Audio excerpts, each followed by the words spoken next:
Nimunyemerere noneho uyu munsi tuvuge ku gasongero k'isi, ahantu harehare cyane ku isi mu misozi ya Himalaya.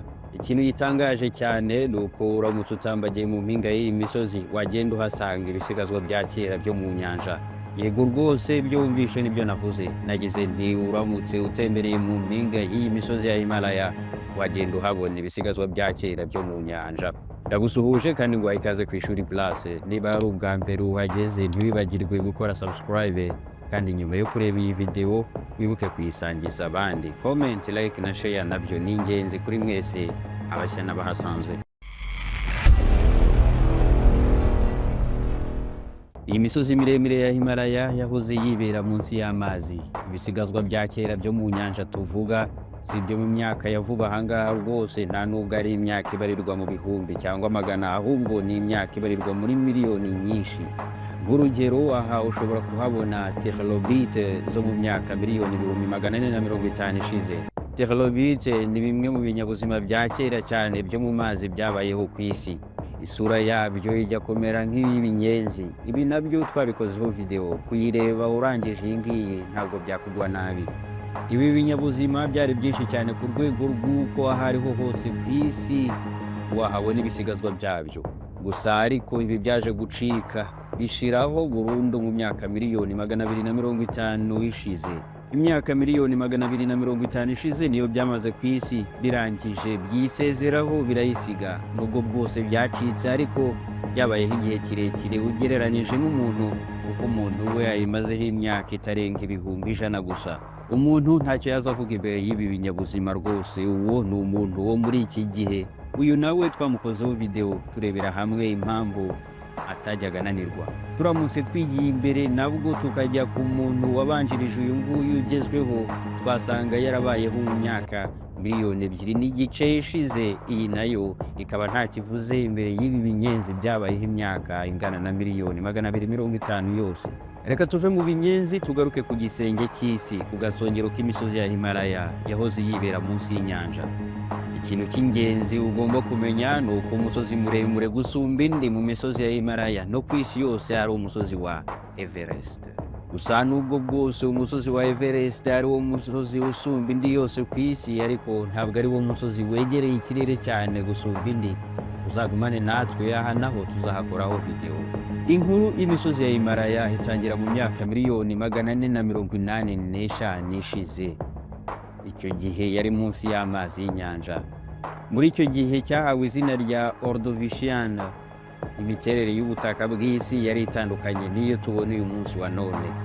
Iyo urebye ku ikarita y'isi dufite muri iyi minsi, inyuma y'imisozi ya Himalaya, no kuvuga mu majyepfo ashyira uburengerazuba bw'Ubushinwa, usanga hari agace bita Tibet. Tibet ni ikibaya cyumutse cy'ubutayu kandi bukonja cyane. Mu gihe cya Ordovician, iki kibaya cyari gisanzweho kandi gifite ubutumburuke buhagije, ariko muri iki gihe gasa naho izuru ryacyo ryari ryaraciwe, ndavuga Ubuhinde. Ubu riri mu nzira kandi ririmo riraza. Icyakoze ririmo riraza si ibintu by'akanya gato, ni igihe kibarirwa mu myaka amamiliyoni. Birashoboka rwose ko byagorana kubyemera, ariko ukuri guhari no kuba ubutaka bwihuje na Tibet mu myaka miliyoni 55 ishize. Uyu mwigimbakirwa w'Ubuhinde wihuje na Tibet, ariko ingufu byakoranywe zatumye havuka imisozi miremire. Iyi ngiyi mu minsi ya none twita imisozi ya Himalaya. Ibi byabayeho nyuma y'uko dinosaurs zirimbuka mu isi. Imisozi ya Himalaya ni imijene cyane rwose ugereranyije n'imyaka isi yacu imaze. Umwigimbakirwa w'Ubuhinde mbere y'uko wiyomeka kuri Tibet wari wuzuye amashyamba gusha imvura nyinshi cyane. Nyamara ariko Tibet yari ikibaya cyumutse, gusa na n'ubu nuko ikimeze. Mbere y'uko umwigimbakirwa w'Ubuhinde wiyomeka kuri Tibet, Tibet yari isanzwe ifite ubutumburuke buhagije, yumutse kandi konja. Nyamara ariko uko guhura kwatumye ibintu bihinduka bibi cyane kuri Tibet. Muri make yarushijeho gukonja kandi rushaho kumuka no kumagara, habura ubuhehere bufatika. Kubera ko kuvuka kw'imisozi ya Himalaya kwateje icyitwa rain shadow mu Cyongereza, cyangwa se igicucucucu cy'imvura. Ni ukuvuga ko haje urukuta rutangira ibicu bitanga imvura. Urwo rukuta rukabuza ibyo bicu kugera hejuru y'agace ka Tibet. Mu magambo makeya, ubwo habagaho guhura k'ubutaka bombi, ubwa Tibet n'ubw'umwibyimbakirwa w'Ubuhinde, bigatanga ivuka ry'imisozi ya Himalaya, igatangira no gukura igana hejuru, maze uko imyaka yagendaga ishira ikarushaho kuba miremire igasumba indi misozi yose. Ibicu bitanga imvura mu ngendo zabyo ntabwo bishobora kurenga iyi misozi ya Himalaya. Iyo misozi ni urukuta rutangira ibyo bicu. Iyo uhagaze mu bushorishori bw'imisozi ya Himalaya ukitegereza mu majyepfo, usanga ari ubutaka bwambaye icyatsi, ariko wareba mu majyaruguru ugasanga ari ubutayu buhoraho, utabonamo ikimera habe n'icy'umuti. Uru ni urugero rwiza cyane rw'ahantu warebera cya kindi twise rain shadow, igicucucucu cy'imvura. Imisozi ya Alborz yo mu gihugu cya Iran nayo ikikora ni bene ibi ngibi. Ntabwo yemerera ibicu bitanga imvura byo mu majyaruguru y'igihugu kwerekeza mu kindi gice, bigatuma mu majyepfo ya Alborz ari ubutayu bw'imisenyi n'imikungugu itumuka. Iyo witegereje Tibet n'uburasirazuba bw'Ubushinwa ukageza muri Mongolia, usanga ari ubutayu butagira amazi n'ibimera. Ibi byose ni ingaruka z'ivuka ry'imisozi ya Himalaya yabaye nk'urukuta rutangira ibicu bitanga imvura rukabibuza kwerekeza muri ibyo bice. Imisozi ya Himalaya niyo yatumye icyo gice cyose gihinduka ubutayu, n'ibinyabuzima byose byahabaga mu myaka myinshi ya kera bigacika, bigashira mu isi, cyangwa se ibindi bikimuka bikajya gushakira ubuzima ahandi. Mu yandi magambo, inema z'Abanyaziya yo hagati hari ukuntu zakomwe mu nkokora n'imisozi ya Himalaya. Izi ni ingaruka zatewe n'ivuka ry'imisozi ya Himalaya mu myaka miliyoni 55 ishize, ariko si aho ngaho inkuru y'ingaruka zayo irangirira. Uretse Aziya yo hagati, iyi misozi yagize ingaruka ku isi hose kandi yatumye ubushyuhe buringaniye bw'umubumbe w'isi bugabanuka cyane. Muri aka kanya ushobora kuvuga uti, ese iyo misozi ihuriye he na Afurika yacu? Cyangwa se yewe uti, mudakabije koko iyi misozi ihuriye he na Amerika y'Epfo? Bifite aho bihuriye cyane rwose, kubera ko mbere y'uko iyi misozi ibaho, isi yagiraga ikirere cyiza cyane ku buzima bw'ibinyabuzima nk'inyamaswa n'ibimera, kikiboneka mu duce two hafi ya Equateur. Yewe no ku mpera y'isi y'amajyepfo hari hambaye ibimera by'icyatsi gusa.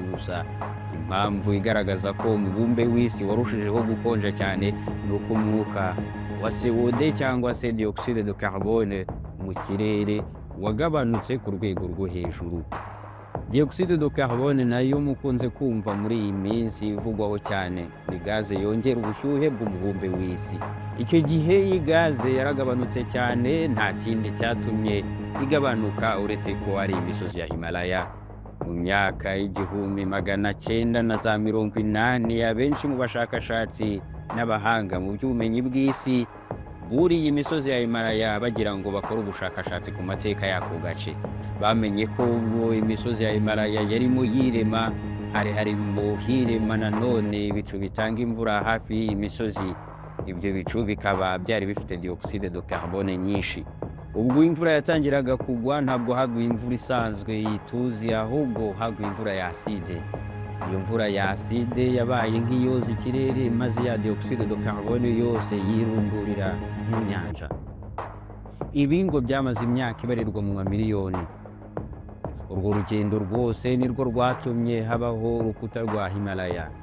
Ubwo carbone yose yari muri kariya gace yamanukiraga mu nyanja bitewe n'imvura ya aside, ku butaka hasigaye umwuka wa carbone mukeya cyane, kandi twabonye ko iyo dioxide de carbone ariyo ituma umubumbe wacu w'isi ushyuha.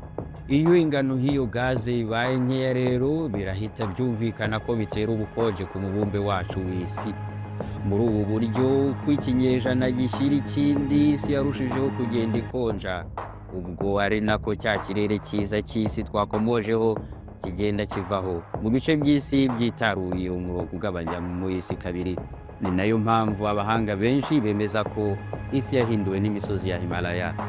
Iyo hatabaho imisozi ya Himalaya, isi dutuyeho none ntabwo iba imeze nk'uko tuyibona ubu, iba imeze ukundi kuntu twe tutazi. Izindi mpinduka zikomeye cyane imisozi ya Himalaya yateje ku isi ni ku mpera y'amajyepfo y'isi, cyangwa se mu yandi magambo ku mugabane wa Antarctica. twabivuze mbere y'uko imisozi ya Himalaya ibaho, Antarctica yari yambaye ibimera by'icyatsi, nyamara ariko dioxide de carbone imaze gushirayo byatumye muri iki gice cy'isi hakonja cyane ku rwego rwo hejuru. Kuri ubu akaba ari hamwe mu hantu hakonja cyane kurusha ahandi hose mu isi. Aha hantu uretse no kuba hari hasanzwe hibereye ibimera bitandukanye, hari hatuye n'inyamaswa z'amoko yose, ariko ibyo byose byaje kwicwa no kwangizwa n'ubukonje bukabije, byose bishiraho. Uretse ibi binyoni bita pengwe nabyo tuzakoraho video mu minsi iri imbere hano ku ishuri Place. Uretse izo pengwe hari n'izindi nyamaswa zihanganira ubukonje ziba mu nkengero za Pole Sud, kuko byibuzeho ubukonje buba buri ku rugero ruto. Nyamara ariko uko werekeza ku izingiro rya Pole Sud niko urushaho kugenda uhura n'ubukonje butagira akagero, ku buryo nta kinyabuzima gishobora kwihanganira ubwo bukonje uretse umuntu wikwije ibikoresho kabuhariwe mu kumwongerera ubushyuhe bw'umubiri. Bavuga ko Pole Sud kuri wa mugabane wa Antarctica n'ubundi ariho hantu ku isi harusha ahandi hantu kuba humutse hatarangwa ubuhehere. Ariko se ni ukubera iki? Kubera iki hari urubura n'ubukonje bukabije ariko hakaba hatarangwa ubuhehere na busa? Muri aka gace k'isi umwuka urakonja cyane, maze ubuhehere bw'umwuka bugahinduka urubura rugatangira kugwa, maze umwuka ukumagara cyane. Indi ngaruka nini cyane yatewe no kubaho kw'imisozi ya Himalaya ni ubutayu bwo muri Afurika. Ahari ubutayu muri Afurika kuri ubu naho hahoze hari ibimera bimeze neza cyane mu ibara ryabyo ry'icyatsi, ariko kuba bitakihabarizwa kugeza ubu nta wundi ushinzwe icyo cyaha uretse imisozi ya Himalaya. Si ubutayu bwo muri Afurika gusa, ahubwo ukomeje ukazamuka ukagera mu butayu bwa Arabia Saudite, Iran, Turkmenistan na Pakistan ndetse no mu bice bya Afghanistan. Ubwo butayu bwose ugakomeza ukagenda ukagera mu mutima wa Aziya, nta wundi watumye bubaho butagira ibimera uretse imisozi ya Himalaya. Reba nawe imisozi ingaruka yateje mu isi yose kubera gusa kuba ari urukuta rutangira ibicu bitanga imvura. Ugereranije n'imyaka isi maze ibayeho, imisozi ya Himalaya ni akana cyane kuko ifite imyaka miliyoni 55 gusa. Ariko hamwe no kuba ari imisozi y'imijene cyane rwose, yahinduye isi cyane ku buryo bugaragara, atari mu buryo bw'imiterere y'isi n'imihindagurikire y'ikirere gusa, ahubwo hari n'ibinyabuzima byinshi imisozi yarimbuye biracika. Haza n'ibindi wenda bitari no kuzigera bibaho iyo hataza kuba imisozi ya Himalaya. Muri ibyo ngibyo hakabamo n'umuntu.